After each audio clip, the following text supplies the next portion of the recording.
Hello, welcome back to Ask Them Anything. I'm Mandi from Hummingbird, and I'm here today with Renee and Marion from Kompost Kids. They are our local nonprofit dedicated to all things composting. So thanks for joining me again for the second segment.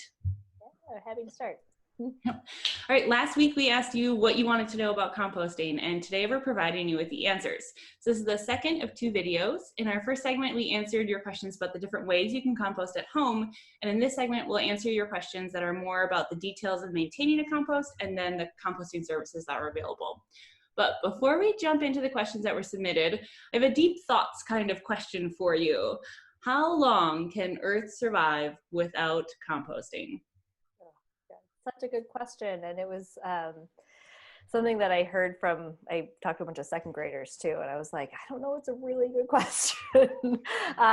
With the rate of, we talked about greenhouse gases a little bit in the first one with the rate of methane production, methane being, oh gosh, I'm not going to remember, 25 times more of an accelerant of global warming. And that is the main gas produced that we're worried about in landfill when we throw our food in a landfill. So it is an incredible accelerant to throw organic material into a landfill. So but I don't have a good answer as to like how long. Marion, any thoughts? Well, one thing we can't survive without is food.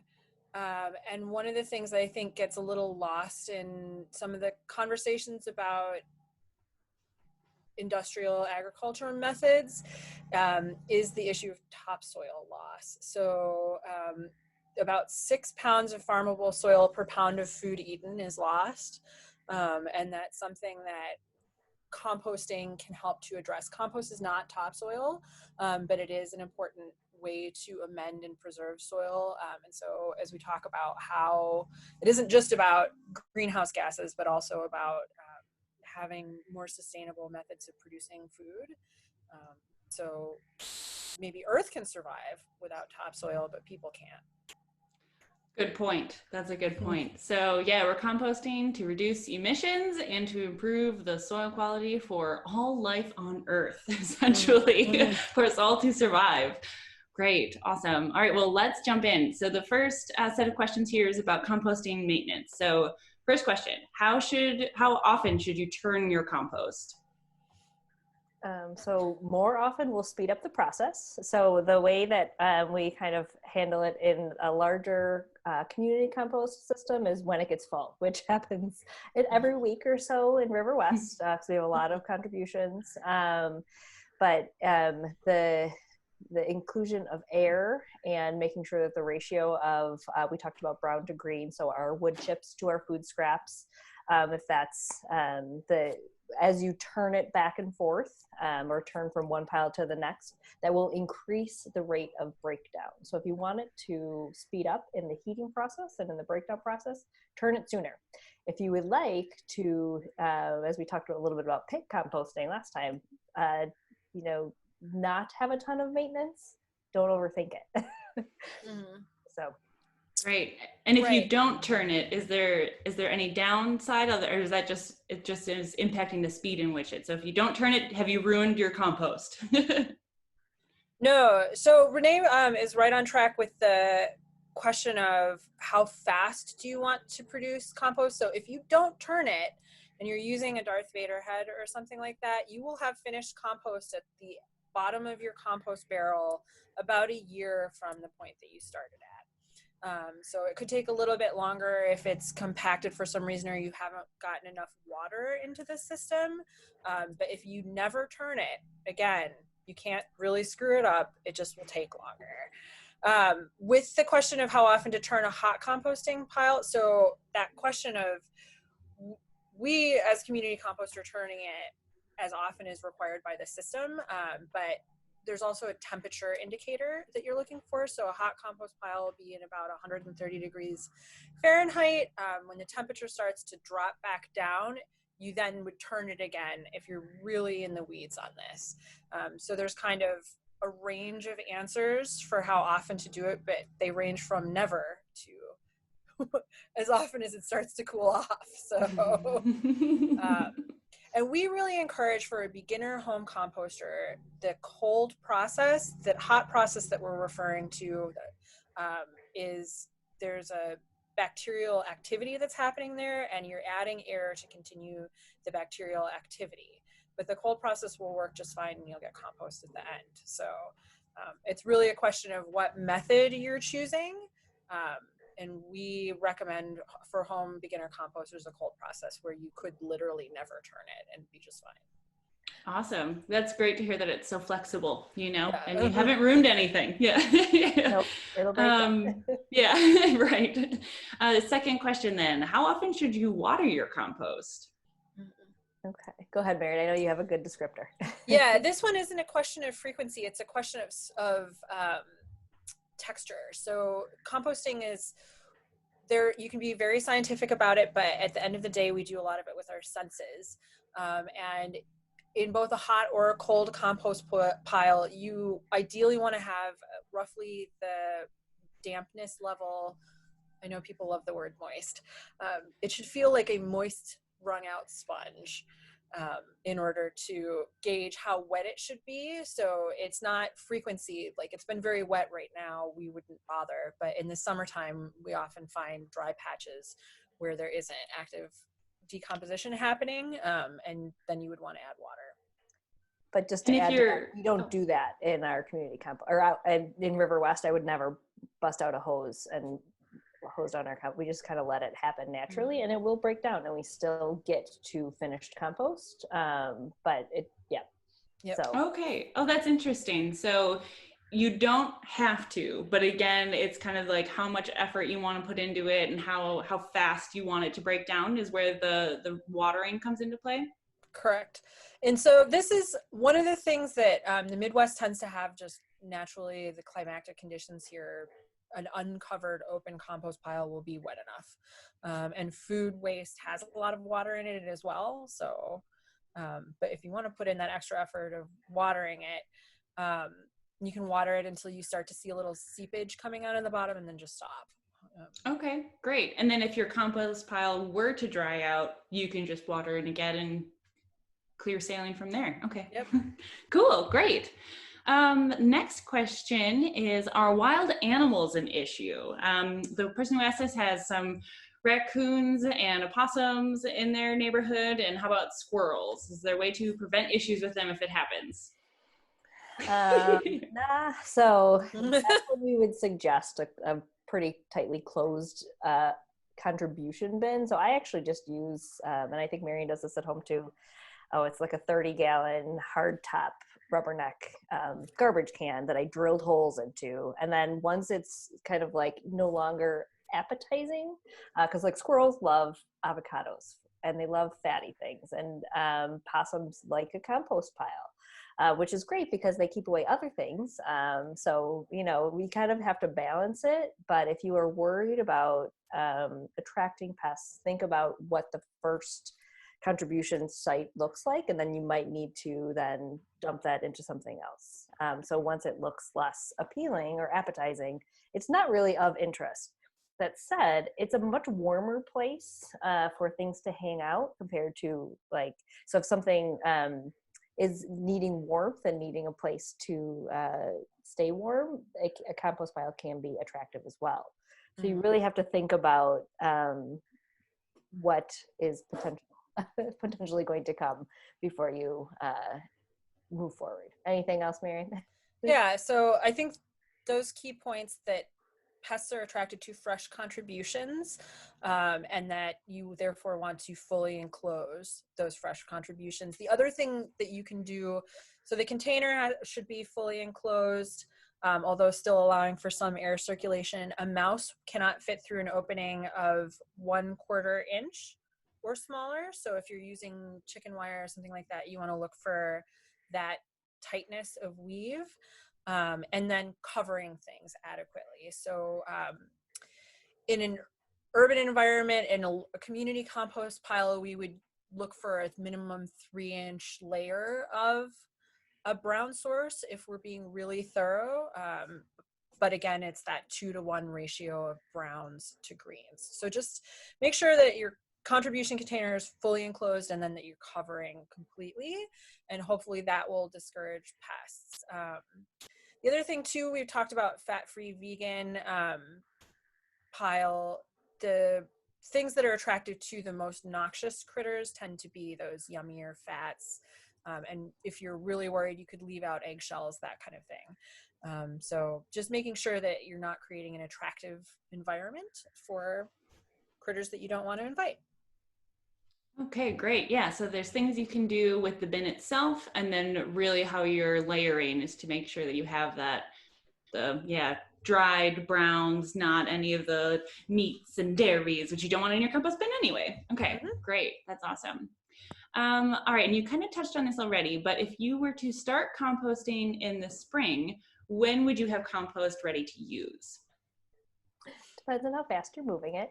Yep. So if you really, and you can, go down this awesome rabbit hole here and be like, okay, and test your temperature and wetness and all of these things and get it to move pretty quickly. So I would say in a very warm bin in River West, we probably get finished compost in about 6 weeks. Like, it is hot. Wow. And we move through that system really fast. There's a lot of contributions. We fill, it's basically a 4-sided of pallets. So it's that large. I don't know the exact volume of that. And that fills in about a week to a week and a half. And because it's cooking, like, it's getting hot, it's getting a lot of air. Once a week, it gets moved down, or once every 2 weeks, and it'll be finished really quickly. But if you don't have as much of the food scraps coming in, if you're not moving it as much, it'll be much slower. Mm. Yep, Sure. It's very much a question of method. So in order to do that hot process, you do need a base volume in order to get it cooking, and it's tough to do that at home. So you would then need to bring in outside food contributions. Share waste is, we're going to talk about that, but it's a good way to recruit people, recruit your neighbors. So if your goal is soil generation, you need a hot process, and that is a whole kettle of worms by itself. If you are using a cold method, I get finished compost out of my home bins every 1 year to 18 months. So I have about 3 going. They're cold method, and I have a relatively small yard that I'm slowly building out. So it's about that long, but I'm literally putting it there in the container and then never touching it again. So that's awesome. Yeah. And it seems like if you start it in the spring, by next spring when you're gardening, then you may be ready to use your compost. So the timing actually seems to work out well. Yeah. I should add to that. So if you have 3 in your house, because we want to have one that you stop adding to. So you do want more than one space. Because every time you add new contributions to it, you're starting the process over, essentially. So yeah, it might be in a layered system, and that's what the point of the Darth Vader is like the bottom is where the compost comes. You pull that kind of out of a space in the bottom, but anything at the top is obviously going to then take a year to break down. So having a space where you have an add here contribution, or the bin that you're accepting contributions in, and then the bin that you're kind of letting rest. So that you're not adding new stuff to it to know when it's going to be done. Yeah, good point. And that actually leads to my next question. So does compost need to rest or mature before using it? And how long? Go ahead, Marion. Again, with the hot process, you can have a finished product at the end of 6 weeks. So the true test for finished compost is, does it smell like dirt? Like, think about what it smells like after a rainy day in a very verdant place. That smell is again, when we're using our senses and not chemistry, probably the best test of, is it finished compost? Because this is actually a very sensitive chemical sensor. And it works to tell you, is it finished compost? So that is probably the main indicator. Is just nose. Texture is another thing that you can look for. Sorry, can you restate the question? Oh, sure. Yep. It's, does it need to rest or mature before using it? And then how long? Seems like, Yeah, so that how long question is, again, it can be best answered by your senses. And so, but back to Renee's point about, you do at some point need to separate compost that you intend to finish from compost that you intend to continue to add to, because it will add back in chemically nitrogen, which is hard on plants, if you continue to add material to it. So you want to split them out. So it's really looking for that finished condition, not so much how long will it take. Yeah. I see. Yeah. So if it looks, so what does it look like when it is finished? And would that kind of be that indicator then where you should start using your smelling senses to be like, oh, does this smell good as well? And then it's ready. Is that kind of how that would work? That's a great way to think about it. And actually, I will say that it is going to look finished sooner than it is finished. So, but it will, because by the time, so let's say we have 7 bins in River West, by the time it gets to bin 4, you can't identify most of the food material anymore, but you can still kind of see, you can kind of see the shapes of things, and it's still muckier. So it's really brown. It looks like dirt, but then if you even scraped it away a little bit with a pitchfork, you'd see super clumpy, super gloppy, but it's going to look a lot like dirt. And then the second you even agitate it a little bit, it'll smell very different. It'll smell like it's still semi-decomposing. And then by the time it's a little further down the line, you scrape away at it, you can still see some worms. There's not as many as what would be previous to that. So the worms kind of finish it off. So if you still see a ton of well, I guess worms kind of are. We have lots of them everywhere, so they're in our finished they like us as well. They like our but if they're still super going after something to break it down in your bin, it's still not finished. And if you it will be pretty obvious if you scrape away at it just a little bit with a pitchfork or with anything, and it starts to smell different than soil, then it's not ready. Yeah, and worms are a great indicator that it's not finished, but it's very much by your senses. So for a hot process, it could be the 6 weeks, but if you're pulling it out of a home compost bin and it smells a little bit acidic or kind of vinegary to you, that's an indicator that it's not finished.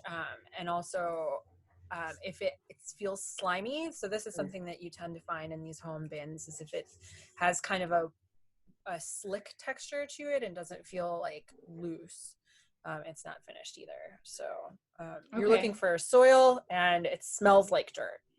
Yeah, and you can check it. So if you move it, so say you move it a little bit, if you are, say you're temperature checking your pile, if it heats up again, it's definitely not finished. Oh yeah. So if you move it and you're like, okay, I checked it, it's cool, it's the same soil temperature, but then you move it somewhere, and if it gets warmer after that, that means the bacteria is still active and it's still breaking down. So you can use other things besides your senses, but you don't necessarily need to buy a $50 probe, thermometer probe to check it. You can get into the weeds with us and actually just come learn from our piles rather than going down that hole in your own backyard. So will something go wrong? What if it's not ready and you're using it in your garden? What's that scenario look like?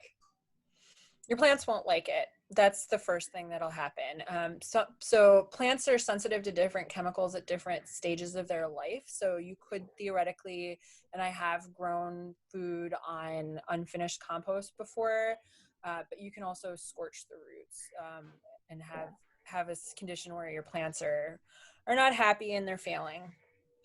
It will be fine if you leave that spot alone. So if you make a mistake and you do accidentally amend it and amend your soil in your garden and the plants fail as a result, you will be able to come back to that space, but you need to just let it sit for a while. So I've done this and was not able to use a spot in my garden for six months, but I was probably letting it sit for a little bit too long to be on the safe side. But yeah, if the goal is to make food for your plants, and your plants aren't going to like that unfinished compost.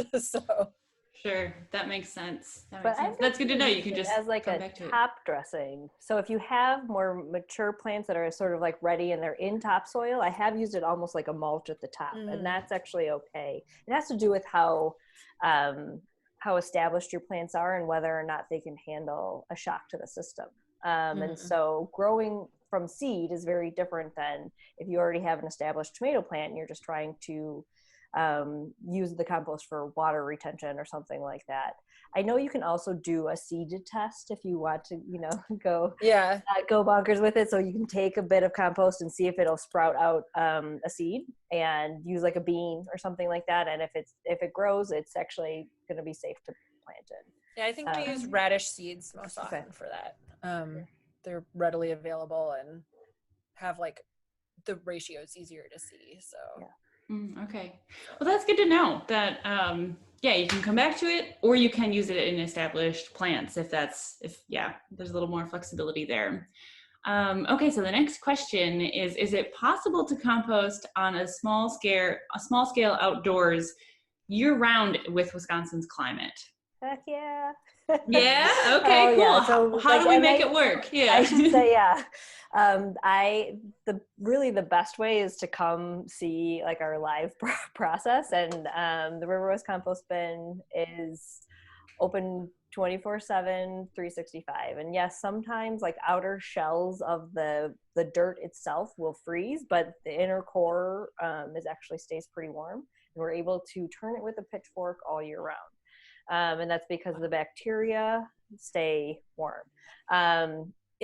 But that's going to go back to all of the things that we've said before about like, what are you doing with it, and how are you processing it? Is it ever getting warm? If it's going to be a cold process, then you're going to treat it differently. You just might want to have more space and room to keep adding contributions to it, knowing that it's going to stay frozen. But yes, on a small scale, if you have enough food scrap input, this is where, as Marion was saying, maybe ask your neighbors if you're trying to get to a hot process,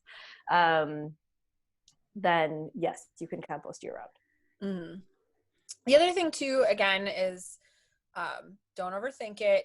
If your compost pile freezes solid, that's fine. It's actually, so the freezing process will speed up the breakdown in the spring when things unfreeze and thaw again. So even if you're doing a cold process, you might find you add a bunch of stuff and it's frozen.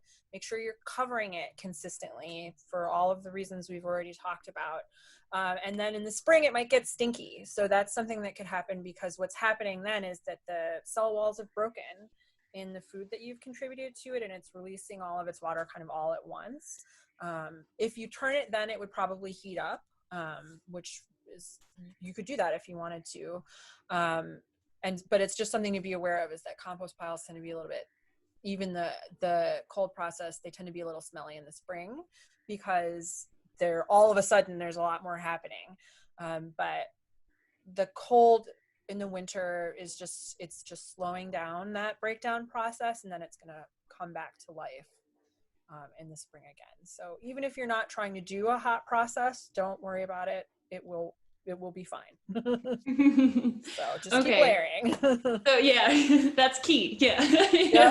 Yeah. So if you were doing hot composting leading up to the winter, so you would have to have kind of a large enough bin to be generating enough heat that would continue composting through the winter. Is there any maintenance that you would need to do during the winter? You continue to turn it, so you'd still need to. Okay. Yep. Okay. So you need to continue to turn it. We have had good luck with hot processes in the polar vortex. So wow. And we were like, the bins, we actually insulated them with hay and with some materials that we had, and have done this before. So and just be aware that it is going to be a little bit slower, and you're going to be cold and crabby about it. So please don't add stuff to our community compost piles that we don't want in the winter, because we are short on wanting to be outside. So it's less fun then. But yeah, you can keep going. So. Okay, awesome. And then this kind of leads into the next question, we've already kind of talked about a little bit, but what would you need to do with your compost bin in the winter if you were slow kind of composting, so it's not quite hot enough. Do you need to do any maintenance before getting into winter? Or do you just kind of continue adding, like you were saying, in the spring, it'll just liven up? Yeah. In the winter, it's actually probably the most maintenance free if you're doing a slow process, because your pests are less prevalent, and as long as you're layering adequately, don't worry about it. It's in the spring that you might find that your bin is generating odors that you don't want, and the way to answer that is to either turn it and add brown, or to just add brown and kind of try to add some air into the system. Because when you get odors that you are thinking this smells bad, what you need to add is brown and air. So those are the two solutions to that. You don't have to do that, but it will, that acrid smell is because there isn't enough oxygen in the system. In some of our compost piles, we've added like vents to them for both hot and cold processes, and that helps with that. But it's really, in the winter is no maintenance. It's the spring when you need to address those odors and things like the composition of the compost. Yeah, and I would just say room, because it's slowing down and probably freezing if it's and so if your bin is nearly full, you might want to think about what else you're going to do with your contributions. And you usually, I can find room in my freezer and keep things stored there for a really long time. And then if there's a quick thaw, it's surprising how much it will sink down again. So as Marion said, if it's the water will sort of like seep out, and then you have more room in your compost bin. And so just think about what will happen if you reach capacity because it's freezing or slow. But Sure, that makes sense. Cool. All right. Well, that was the last question regarding maintenance. And then we had 2 questions about composting services. So unfortunately, Kompost Kids Bayview drop-off site has been closed, but where can someone take their compost instead? What tips do you have for that? On our website, there's a tab that's just called Compost Sites. And in there, we actually set up several different resources. One is the share waste. Like we said, your neighbors are opening up their compost bins because some of them do want to maybe try a hot process. So you can find a compost bin near you that's accepting contributions. We are still running our River West site. So that is at the corner of Our Avenue and Gordon Place in River West. But that one operates a little bit differently. We ask that you, when you dump your food scraps, you also cover them with wood chips. In Bayview, we had carts out, and we would be the ones to haul and take care of the right ratio. But we cannot by any stretch of the imagination take the full capacity of what we took at Bayview. Bayview had it's just a much larger site, and in River West we only have bins, so we cannot handle the entire influx. So we ask that you look at other options, including your neighbors, and then there are also in that same link, there's I think 3 or 4 different bucket exchange programs that are pay for service, where you can basically put a bucket outside and they'll give you a free or a clean bucket either weekly or every other week. And Compost Crusader has also expanded their residential pickups in Milwaukee, which is a pay for service. And then you get a little a rolly cart. So it's not a 5-gallon bucket, it's a little bit larger. And those kinds of things can often take your yard waste as well. So there's lots of different options. I was very excited to see Compost Crusader opened up their residential service outside of the pilot program, because I know people had, they knew of Compost Crusader through the pilot program, but now you can opt in for their service even if you aren't in the select neighborhood. So that's very exciting. Yeah, and that's actually something that, like, 'cause I know, so my sister uses that, and I'll bring my meat and cheese to her. Or if you have, and they do encourage you, Melissa encourages, like, get together with a couple of your neighbors, have a vegetarian one in somebody's backyard, and then, other things like your larger brush, and I don't know, you'd have to look to see what exactly can go in yard waste wise, but then you can, if you have non-vegan households kind of working together, you can share both of those things. And we think there is a need for what we call decentralized composting, where it's the best, most sustainable solution is to compost as close to your space where you're eating as possible. So to have several in a backyard in a neighborhood or a community compost site is really, really helpful, because then it's not added transportation and use of gas. And it's really heavy to transport wet vegetative material, and plants are 90% water or more. So if you can maintain that on your site and do it in a safe way, get together with your neighbors, and then maybe scale up if you have non-vegan households together. That can be great ways to sort of, work with what we have. That's cool. Yeah. And I also just want to put a note of encouragement to anyone who is on the pilot program or has one of the bigger bins, I guess, through Compost Crusader. Register your site on Share Waste. I have my site on Share Waste, and once the Bayview location closed, I had a few people who were like, "Can I please bring this here?" And I'm so happy to help. So if you have room in your compost bin, you could really help out a neighbor, by opening that up and registering your site. And I believe it's sharewaste.com. I don't believe it's sharewaste.org. It's .com. I know. .com. We do have it linked out on our, what the tab is called, Compost Sites, which we used to have a map of all of it. It's hard to maintain that kind of thing. So we offer now links to services for what other people are doing. Awesome. Cool. All right. So the last question, it sounds like this might find the information on your site, but do you have any resources for composting companies or drop-off sites in the western part of Waukesha County, so outside of Milwaukee? So I do believe Compost Crusader goes that far. I don't know what her range is. Marion, do you know? She has corporate clients out that far away. I'm not sure what services she's offering in that area, but I do believe one of the bucket exchanges is out that way. The other suggestion I would have is that if you're in Waukesha County, there might be a local organic farmer that would be willing to accept your food waste. So in sort of the less urban areas of the state, if there's an organic farmer nearby. And this is something we haven't discussed, but when you talk about the hierarchy of food waste, one of the avenues of getting rid of food scraps isn't just composting, although it's obviously something we're focused on, is an organic farmer might also take food scraps as like feed for animals. So it's something to look into, but we don't have a specific referral. Yeah, that's a great point. Yeah, I like that. And even larger scale farms, somebody who's not just trying to get their own backyard compost, they probably have a bigger compost setup to be able to take other scraps to add to their soil. Interestingly, so the Bayview site, when they opened up nearby, Enlightened Brewing actually approached us to see if we would take their brewer's mash, which is something that we wouldn't typically take because it is like a lot of nitrogen. But we were sort of looking at a recipe, but they came back and then said, "Oh no, we're going to give our food scraps or our brewer's mash to, I think it's a pig farm." So that's a really interesting example of how folks are reducing food waste and organic waste through using farms as that circular route of food scraps. So it's kind of a neat example. Yeah, that's really cool.